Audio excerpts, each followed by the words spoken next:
Happy Sunday to all you Reds watching and listening around the world. Welcome to the Sunday Summary Talk Show on Nothing But Reds.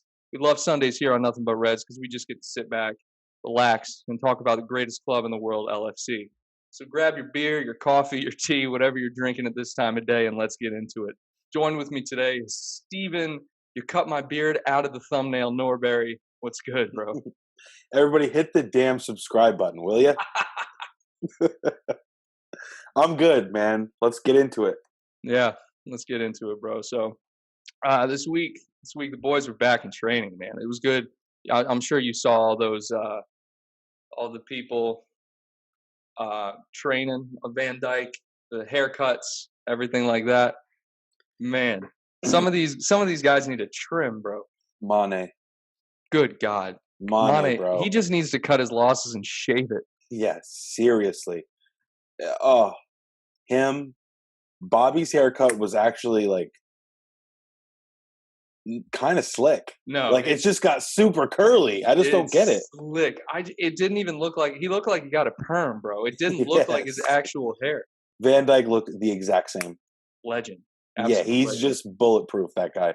He doesn't get affected by viruses.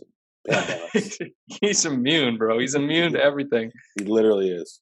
Oh my gosh. Yeah, no, Mane's just looking rough, bro. But when he has it cut, you don't even, it doesn't even look like it's a receding hairline. It's just like, oh, that's Mane's hair. But now when it's all outgrown, you're like, damn, that looks rough. You're like, Mane, bro. Oh, Mane. Yeah, but Bobby's hair looked good. Trent, Minamino, everyone's just looking rough. They look so weird with no haircut. You know what I mean? I mean, I'm just glad they're back. Yeah, honestly, I just think it's good that they're back. Yeah, they looked good. They were doing some pretty simple stuff, kind of just some agility drills, passing 6 feet apart, of course, and saw Klopp out there getting some work in also in the New Balance sneaks. Oh, the white tube socks, the New Balance sneaks. Oh my gosh, what a legend! But I think he did come out and say the boys are in shape, which doesn't surprise me at all. No, not at all. They were doing their thing at home. All the quarantine training plans that they had.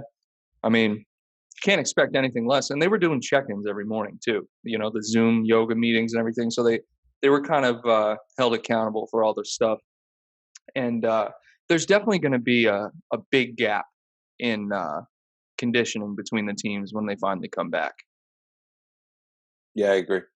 Should Yeah. be interesting. I think they're shooting for June 20th or something like that. Yeah, so here's the thing. La Liga just came out and said June 8th, right? Then I've seen 2 dates now for the Premier League. I've seen June 12th, but I've also seen June 19th and now June 20th. So the June 19th would give us 2 weeks of social distance training like they were just having, followed by 3 weeks of full contact training, normal training to get everyone up to game shape, game ready. So I don't even know what to believe anymore, man. What day are we coming back? One of the players leaked the 20th. Yeah. One of the Premier League players, I don't even remember who it was, leaked that they were coming back on the 20th. So, probably the 20th. Later, the better. Yeah, between June 12th and June 20th. I just saw League One in France just said they're starting their new season. I think it was August 2nd or August 8th or 21st. I'm throwing out a lot of dates here, but it's sometime in August. They just said they're starting next season. Interesting. Yeah. So what do you think about that? I think League One, to be honest with you, I think starting in August, it's just got to throw everything off, man. I don't think. Do you think the Premier League is going to start the same time they would normally start? Think they're going to finish up this season real quick, short break, and then jump right into next season? I think they'll try. Yeah. I think that's what they'll try to do. Yeah. I think it's, get through the season quickly, get it over with, and then quick break. I mean, they've had plenty of time to rest. It wasn't a vacation, but player safety, I don't think, overusing players or injuries of that nature are not on the cards this year because of how much time they just gave their body to rest. They'll come back, they'll get some games in, we'll rotate a ton. So I think it's very doable to start the season fairly quickly, around the same time that you normally would. So let me ask you a question, since we've worked in fitness and health and all that, so we know a lot about this. Given, you know how the players, when they're training, they go to Melwood, they have a specific diet they stick to. They eat breakfast, lunch, and dinner there most days. And, they have a certain routine they go through. Given that they've been in quarantine for so long, how many injuries do you think there's going to be? And because you can't, they're not on the same diet. They probably had diet sent to them and stuff, but I just can't see it being the same intensity and the same regimen that they're used to going to training every day. Do you think that's going to have any impact on the players at all when they come back? I mean, scientifically, I suppose it would make sense if there was a lot of injuries, but I don't think it's going to be anything too crazy. I think we'll rotate a bunch. They're going to have plenty of time to get back in shape. They've been training the whole time. Sure, they may not have been eating the same things, and if they were eating crappy food, then that's just irresponsible. They're professional athletes, and they shouldn't be, and they'll pay the price by pulling a hamstring or something stupid. So Yeah. the responsible ones should be fine. It should not be that big of an issue. Something else I want to bring up. So we know the Bundesliga has been Bundesliga, however you want to say it, has been playing so far, going pretty well. And I'm not sure if you saw this, but Mönchengladbach put 13,000 fake cardboard fans in their stadium for the game. It's just absolutely ridiculous. Those guys are crazy. I don't understand why are you doing that? Does it have that? Do you think it has that much of a psychological impact on the players? I think they're just having fun, but that team's always been crazy. Ever since they made that run a few years ago, that keeper is wild. I think it's funny. They were probably just having fun. Yeah, probably. I mean, it's just funny to see just these cardboard fans. I know. There's actually games on today. Yeah, and I think they're playing today, and I'll have to pull up the picture and I'll hold it up to the camera, but it's mad funny, man. It's pretty interesting to see what these teams are going, the lengths they're going to, but I don't have a problem with no fans. You know what I mean? Like It's weird. It's weird, but I don't know. It's like, I'm not used to playing in front of 70,000 people. I'm used to playing in front of nobody. So it's not even, it's not even a big deal to me. Oh, I hear you. Yeah. I hear you. Let me show you this, though. But go ahead. Watching someone score in front of the cop and just hearing that roar, and we're not going to hear that for a long. Oh, no. I'm not saying that gives me goosebumps every single time, because it absolutely does. What I'm saying is it's just weird to put cardboard people in the seats of a stadium. Like, look at this, bro. Like, those are cardboard cutouts. Oh, swipe the wrong way. Oh my gosh! The Did they fill up the whole stadium? They put 13,000 people in there. Oh man! Yeah, it's nuts, man. They wanted to get some good pictures still. Oh yeah, for sure. And from far away, it actually looks pretty decent. But speaking of the roar of the cop, which is unlike any roar in the world, that's what I call it. It's a roar. It's literally like a thunderous roar that you could probably hear Anfield from roar. miles That is away. What it's called, Anfield roar. Oh, I didn't even know that. Okay, what's your favorite Anfield roar of all time? Like, what goal got you like, oh my gosh, this is magical? What was your favorite goal of all time? So I'm just going to tell you, everyone is going to pick the same top five, right? But no, I don't think so. At Anfield. Let me tell you, okay? I'll never forget this. This is going to be a good story for everyone following, okay? I'll never forget this. I've been supporting Liverpool for a lot longer than this moment, but I think this is the moment where I fell in love with the club, right? So I'm sitting in a library. It's like my senior year, right? And it's the second leg of the Dortmund game, all right? And I got the game up on my laptop. It's kind of it's in the corner, but I'm listening to it. And, at this point, we're down 3-1. Royce just scored the curler on Mignolet. And I'm like, it's over, right? So I exit out of the screen, and I'm just typing a paper or something. I think it's finals week. And no, I don't think it was finals week. But anyways, typing the paper. And it's me and there's this girl at the desk, or at the same table. It's just me and her, and I'm in my Liverpool jersey. And I'm listening, and I hear the second half comes on, and I hear like the build up. You know how when you're listening, you hear the announcers and the fans get kind of loud. So I hear the build up, and I see the Coutinho, or I hear the Coutinho goal, and I go and I look, and I'm like, or was it the Origi goal? When we were 3-1, Coutinho scored, right? Wait, you're muted, bro. I'm not sure who was next. Okay. Anyways, let's just fast forward to the Sacco goal. What a legend, right? Greatest center back of all time. I hear the Sacco goal, and I was like, what just happened? No way. No way. So I go in and I see it's 3-3. And I'm like, this is unbelievable. So now I'm actually watching the game. Remember, it's me, it's this empty library, and I'm with this one girl at the table. And then we get the free kick. Milner gives it to Sturridge, and then Sturridge like gives a little chop pass to Milner. And you hear the announcer in towards Milner. Milner goes in towards Lovren, and then before the goal even goes in, you just hear the crowd start to just explode. And Lovren heads it in and just sprints to the corner and he does this weird celebration. He just jumps in the air and just falls flat on his ass on the ground. And that was the loudest I've ever heard Anfield. And when I'm in the library, I sit there and I jump up. I go, oh! And this girl just looks at me. Middle of the library. Yeah, But I would say that goal was without a doubt the loudest I've ever heard. Anfield roar, definitely. All right, cool. Yeah, that's hard to beat. Honestly. Well, you suck. You're like, oh, cool. Yeah. No, I mean, that's definitely hard to beat. I think you just rained on my parade a little bit. That's why my reaction was just like tell that. the story, bro. All right, so Fabinho versus Man City. Okay. That absolute laser. I was just so anxious. I'm so anxious watching those two teams play. Like, it's just unlike anything. When we play Man City, it's just like I would rather play Man City every week than any other team. Like, easily. I just get this feeling. And I was sitting there on the couch, and I just saw him get like it was like a rebound came out to him, or someone just like passed it back to him. And he just made that one touch, and I go, oh my God, he's about to unload. And he let it absolutely rip. I'm surprised the net didn't break. And I just remember jumping like it's like 3 feet off the ground and just sprinting into the other room. My heart was racing. I felt like I scored.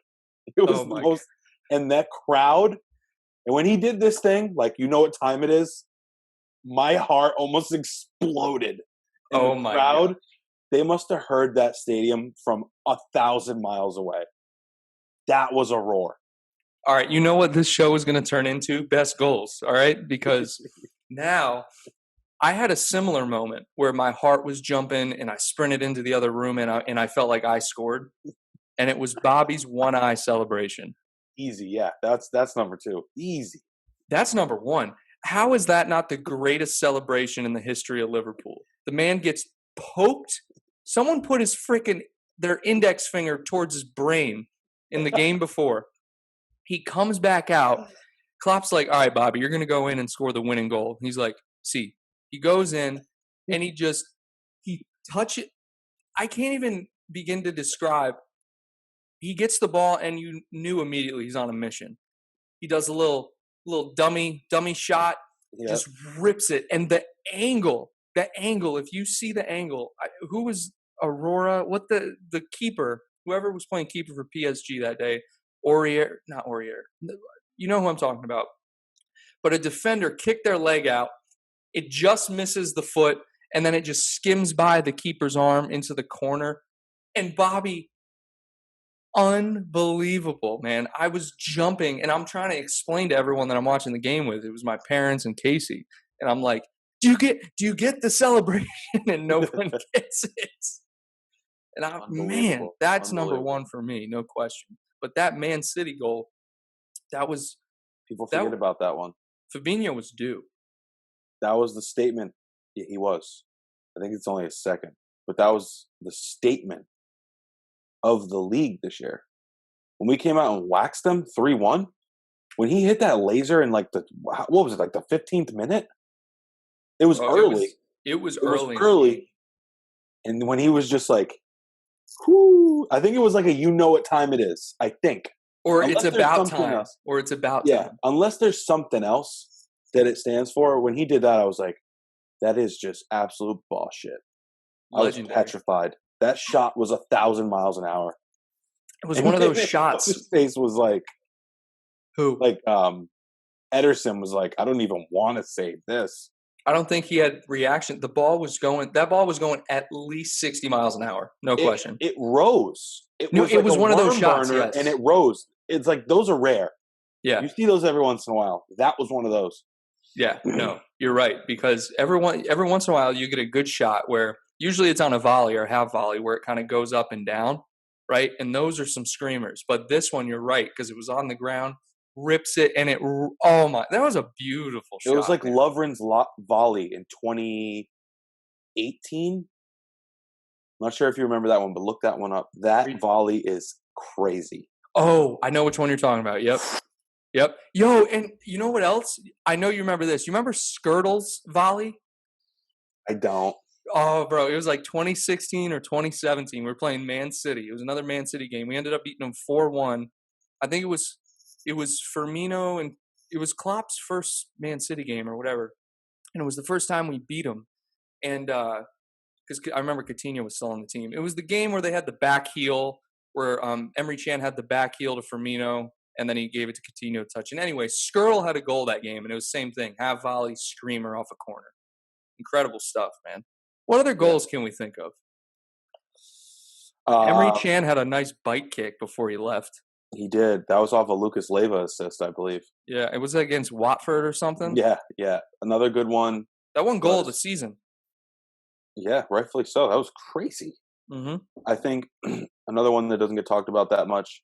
By the way, Daniel Sturridge had 2 massive goals last season. One was against PSG, the header. The Chelsea goal. The Chelsea goal. Bro. Go ahead. You can talk about that. Okay, so there's 2 against Chelsea. We absolutely destroyed Chelsea last year, by the way. It was 1-1. No. Like, in the past year, we've broken Chelsea's heart. Yeah. Sturridge, Super Cup, and then Mo Salah's cutback, absolute laser. So many goals. All right, go ahead. You know what I mean? Like, we've just scored crazy goals against them. Yeah, that Sturridge curler. He just like took one step and he was like, I don't even know why he shot that. And it was just like a worldie. You just can't practice that. You won't see it again. He'll never hit something like that in his career again. Never. Just I was like, what are you doing? And I was like, that has a chance. And the other thing was the Salah goal. I think he was just mad. I've never seen him shoot a straight shot like that from like that deep. I think he was just like angry and was like, I'm just going to put this into row J. And then it went in and he hit him with this. And I was like, what? Unbelievable. It's unbelievable. Oh, man. Do you think they just have these crazy celebrations? Like, obviously the Bobby one was timing, but like, how come we never saw Mo do that? Like the Egyptian thing. Until he hit that. You know, they probably have these goals these celebrations that they just save for like that goal. You know what I mean? Like, my God. Because Bobby has only done the one eye celebration twice. He did it against PSG, and then he did it against, I don't know if it was Man United this year or Tottenham or something. He did it again this season, though. And yeah, but I've never seen him do this one since. I never saw him do this one until the final. Like, yeah, they've got to have just celebrations lined up. And of course, Mane just copies everyone's celebration, so he doesn't even have to worry about it. Yeah, he's just chilling. Yeah. Legendary stuff. I'm trying to think of some other goals, man. So this was a great year. Since Klopp has come in, we've just had some awesome goals, man. Some absolutely Bobby Firmino. We were like either down 1 or down 2. Coutinho and Firmino were on the bench. 2017. We brought them both in at halftime. Do you remember that? Say that again. What game? I remember who we were playing, but I think we were either down 1 or down 2, but it was like against a bottom tier team. Firmino and Coutinho were both on the bench. Klopp brought them in either in the second half or at halftime. Brought in the boys from Brazil, and Bobby got on a breakaway and hit like off a volley. He hit Stoke. That is Stoke. Took his shirt off. Screamer. Yes. That's that. Oh wow! Everyone Yeah, forgets the ponytail. about that. That was goal. ponytail Bobby. Yeah, that was a weird Bobby. That was one of the greatest Bobbies of all time. That was his 27 goals, 17 ripping assists his shirt year. off constantly, just scoring winners. That was Bobby's best season, I think. No. Yeah, or it was this year. That you're right. Okay, you're right. Bobby. That was. It actually is a Firmino jersey, so you guys know. Hell yeah! No, you're right. That was his best year because I think that year he had 27 goals, 17 assists in all comps. And yeah, it was like him, Salah, and Mane all had like 10 in the Champions League that year. Yeah, it was unbelievable. And that was Millie's. James Milner, I think, had 9 assists or something. Yeah, he's probably a top 5 player in Premier League history. His celebrations are weak, but he never misses a pen. Celebrations are just how I would celebrate. You know? Yeah. Nothing fancy. I think Van Dijk's got probably one of the weakest celebrations, like ever. How dare you? He just jumps up and goes. But then Bobby comes up and he's like, "Oh yeah." Yeah, you know what I mean? Yeah. What about Matip? Just screams and sprints and he goes. It's weird. Yeah, because he never scores. Yeah, he never scores. Yeah. What about Bayern Munich? Van Dijk's pass to Mane. Mane just twisting, putting Neuer in a blender, and then just scoring like with that off balance shot. It was just with the left foot. Yeah. And a chip. It's unbelievable. That pass was unbelievable too. He was just on fire at that point, Mane. Like it reminded me of Salah. Salah could do no wrong the season before. Like I remember just watching him tear up Roma. Yeah. Like that curler he had against Alisson. He was just invincible. He was. That was a great season for him. And I know you remember the Watford game in the snow. Salah. Oh, yeah. Don't tell me he had 4 goals that game. Yeah, I think so. He had 4 goals that game, bro. And he put some scrub from Watford on skates. And then I remember he put one on skates, but then he had another one where he attempted a cutback onto his left foot. And he like overstepped it and the ball wasn't rolling as fast as he thought it was because it was snowing. And he had to dig it out from behind him, and somehow it still went into the goal. Yeah, that was crazy. That should have been saved, but hey. Yeah, I know you know what I'm talking about. I do. I do. Yeah, that was great. Yeah, that Sturridge goal. I keep coming back to that one. That was crazy given the circumstances because he was subbed on, and Klopp was probably just like he had taken a shot before that and skied it over the bar, and then he was like, "All right, I'm just taking another one," and then Kepa was like, he didn't even know what to do. Yeah, I think the other thing is like Coutinho had so many good goals, like curlers, free kicks, like the free kick where he kicked it under the wall. But we don't care about him, so we're just not going to talk about it, and that's his fault. Oh well. I wanted to love him. I wanted him to be a legend, and he was until he left. And now, remember I gave you a Coutinho jersey? No, I bought a Coutinho jersey. You gave me a Firmino jersey because it was too small. Yeah. Cool. Yeah, no, but who would I give the Coutinho jersey to then?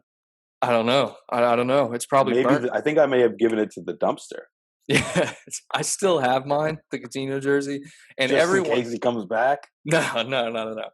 Every once in a while, I'll think to myself, should I burn it today? But I don't. I just never do. I don't know. Put it in the oven. Maybe. Just cook it. It's just a slow, long death. Where is he at now? Who's he playing for now? It's crazy how these guys leave and they get bounced around. Him and Chan, they're just getting tossed around Europe. Chan has had a better Barcelona for a season and a half. See you later. Go on to Bayern. Didn't even do well at the beginning. I think he started to pick it up, but now he's at Bayern, like looking for a job. Bro, he's on 30 million a year. I think 30 million a year. I think our highest paid player is 10 to 12 million, I think. Maybe a little more, maybe a little less. But he's on 30 million. Nobody wants to take on those wages for his production.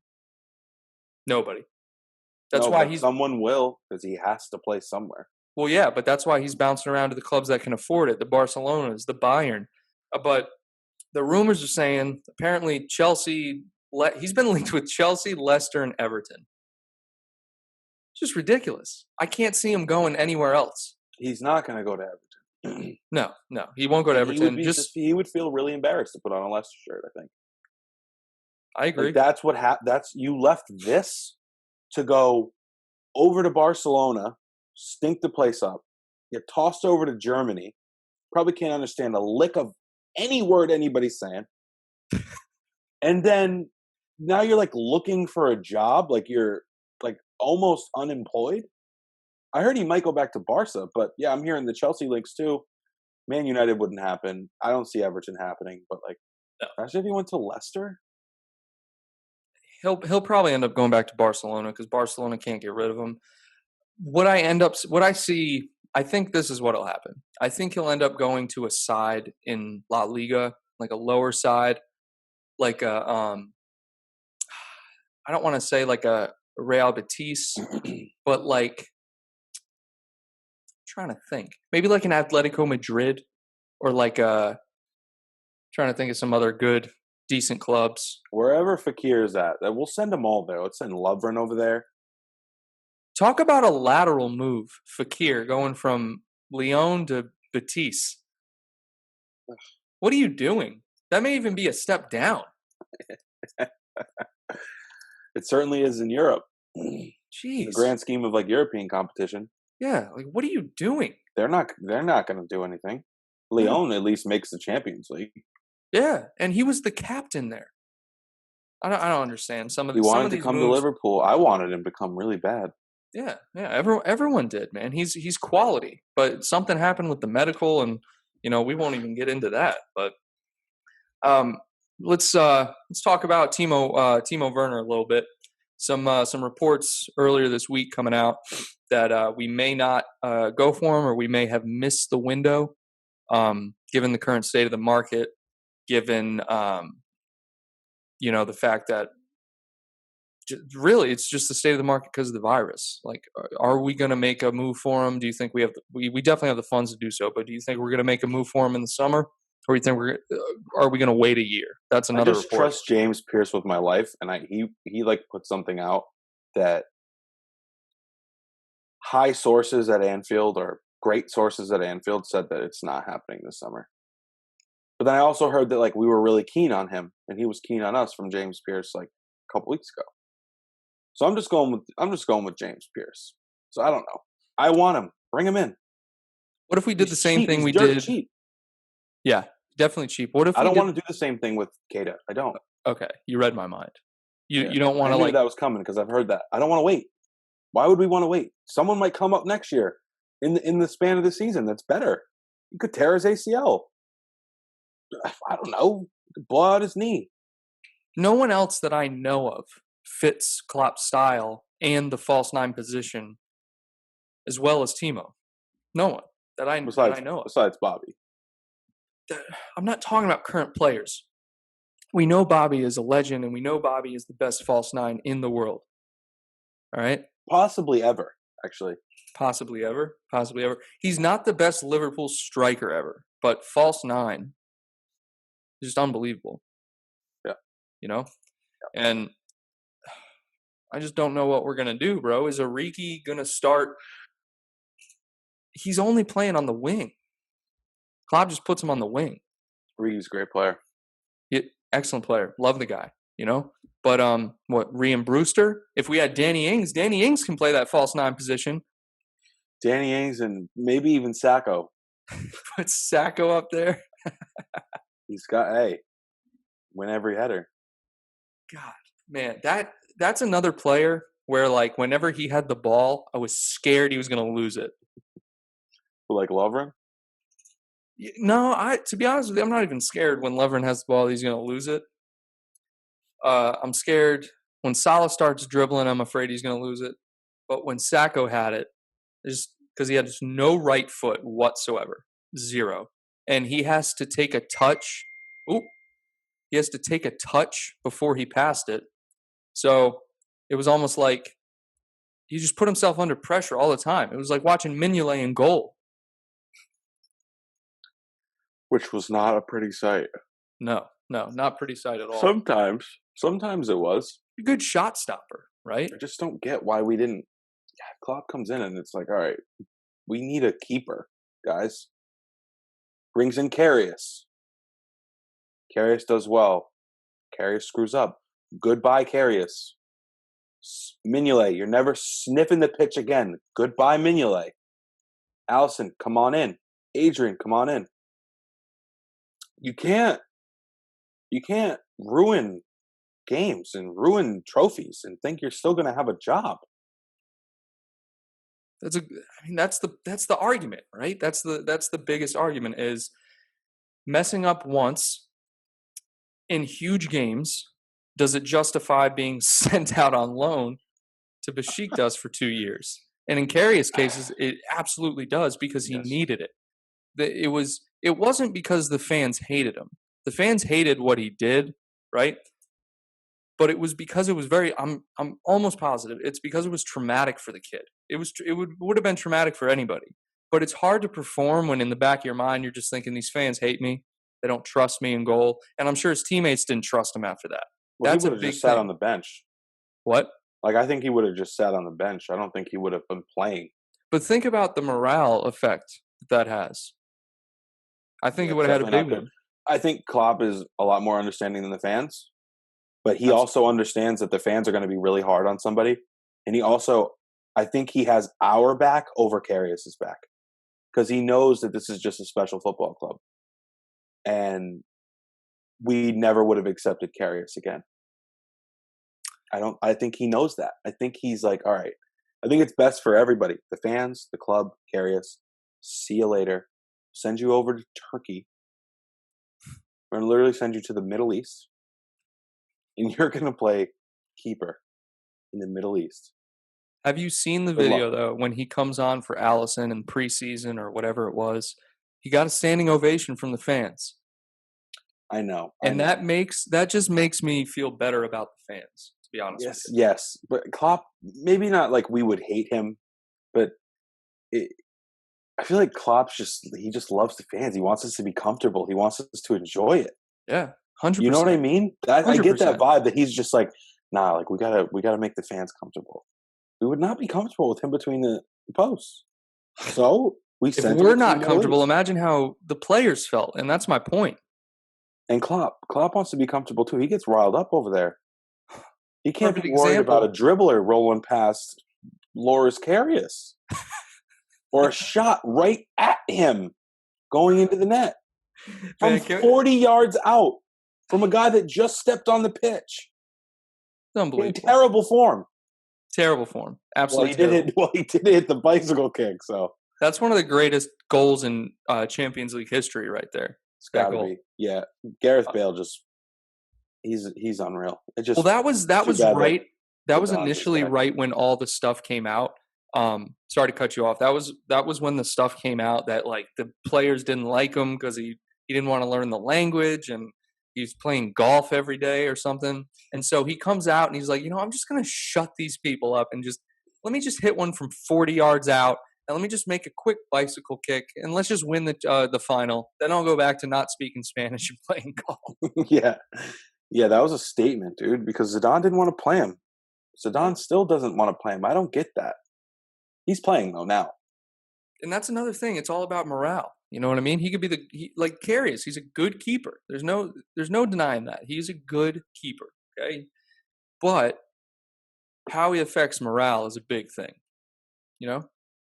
And that's it. I had another point I wanted to make, and I completely forgot it. But Klopp. You were saying Klopp gets riled up, and I'm thinking back to when he played Adam Bogdan that one game. And Adam Bogdan made 2 mistakes off corners where he couldn't grab the ball or something, or he dropped it. He let a player just kick it out of his hands. and he scores 2 goals. Adam Bogdan has been on loan ever since that day. Like, Klopp does not mess around. No, he doesn't. And like that's one of those people that just will slip through the cracks eventually, and then you'll just like get an update on your phone someday where it's like Adam Bogdan sold for 3.5 pounds or whatever. You're just like, we still had that guy? Same thing like with like who's the guy? Flanagan? Do you remember when Flanagan like he got charged with like assault or something? Yeah, he beat his girlfriend up or something. Yeah. Where's he at now? Yo, he's at Rangers with Gerard. Oh my God. I think. I saw a meme the other day, and it was like the 2 worst people to play against FIFA Ultimate Team. It's Inform Wissam Ben Yedder from wherever he plays. Yeah. And Ryan Kent Inform card. Ryan Kent he's quick. I bro. know. Do you think he's never going to play for Liverpool? Well, I think I don't know if I'm pretty sure we actually sold him to Rangers. Oh. I could be wrong, could just be a loan, but I'm pretty sure we sold him. But you're right, dude. Because I remember I had a FIFA 19 or something, I had a career mode, and if you develop Ryan Kent, he turns into an animal. Mm-hmm. Like so quick, just unbelievable stuff. And it reminds me of Daniel James a little bit. Yeah, a little bit. I was talking to a United supporter the other day, and I thought James had an excellent season. They didn't seem to think so. They thought he started out hot and then he just fell off. They were talking about like we need a replacement for him. Like, what are you talking about? After 1 year? I just don't understand. It's tough when you watch Man City, who's got Mahrez, Bernardo Silva, Sané, Sterling on the wings, and then you watch us. And, you watch Tottenham with Lucas and Son, you're like, we have Daniel James. I get it. It's crazy. Think about it. Like, they watch these other top 6 teams play. Pepe, Aubameyang. Like, they're like, we have Daniel James? That's who they're comparing him to, these other players, and looking for someone that's, like a huge name. I agree, but he's 18, 19 years old. I mean, you gotta give the kid a second. Yeah, right? Like, I don't even think he should have came in and played right away. I think he came in. But he came in and played well. That's how we all know who he is. Yeah. And yeah, I don't think it's time for a replacement though. No, it's just ridiculous. All right, so let's just wrap it up here with this thought. So Timo Werner, say he doesn't come in. We're looking at Harry Wilson coming back. We still got Origi. Ryan Brewster will be back at the club. And, Mane and Firmino and Salah. So who would fill in for Firmino at that striker spot? Would Klopp just continue to do what he's been doing, move Mane over to the middle, and then keep Origi on the wing? When Bobby's not playing? Right, when Bobby's not playing. There's a couple things you can do. Like, you can pull Wijnaldum up. He plays in sort of a central attacking role for his country. I've never seen Klopp put Wijnaldum up there, though. It's a good point. I think I've seen him do it once. Forward. No, I think he's done it once. Maybe in the Champions League. I think you're right. I think I know what you're talking about. I vaguely remember it. But then don't forget, we also have... Is Shaqiri still around? Yeah. We have Shaqiri still. And we also have Minamino, who's going to develop. I literally forgot all about Shaqiri. Yeah, Minamino, good point. I don't know. It's going to be exciting. We'll see what happens. But let's bring in Timo Werner. Just bring him in. For the love of God, bring him in. For the love of God. Bring in Koulibaly too. Whatever. Bring Mamadou Sakho back. I mean, that's what I've been waiting for. Him and Danny Ings to come back and play up top together. I would love those 4-4-2 with those two up top. Yeah, we'll play a 4-4-2. We'll put Danny Ings and Sakho up top. Yep. And then Flanagan at right back. Bring back Stewart, Randall. Bring all those boys back.